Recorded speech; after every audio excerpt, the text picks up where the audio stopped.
राज्यातल्या जंगलांमध्ये वाघ आणि बिबट्यांची संख्या वाढत असतानाच त्यांच्या नैसर्गिक खाद्याची कमतरता दूर करण्यासाठी वनमंत्र्यांनी एक अनोखा निर्णय जाहीर केला। जंगलातील हिंस्र प्राण्यांना पुरेसं अन्न मिळेल याच्यासाठी आता पोल्ट्री फार्मच्या धर्तीवर रॅबिट फार्म सुरू केलं जाणार असल्याची माहिती वनमंत्री गणेश नाईक यांनी विधानसभेत दिली।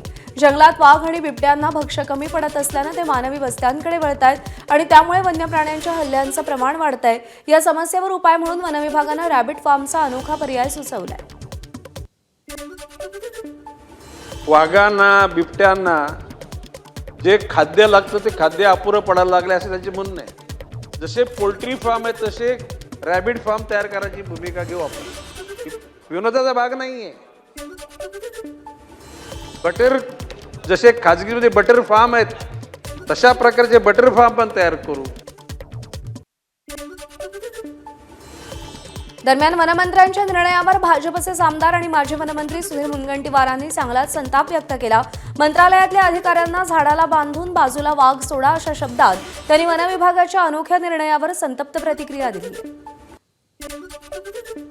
मुंबईच्या मंत्रालयामध्ये बसून चंद्रपूर, गडचिरोली किंवा तत्सम जिल्ह्यातील दुःख त्यांना समजून येत नसेल तर कायदा एक दिवसाचा कायदा करा।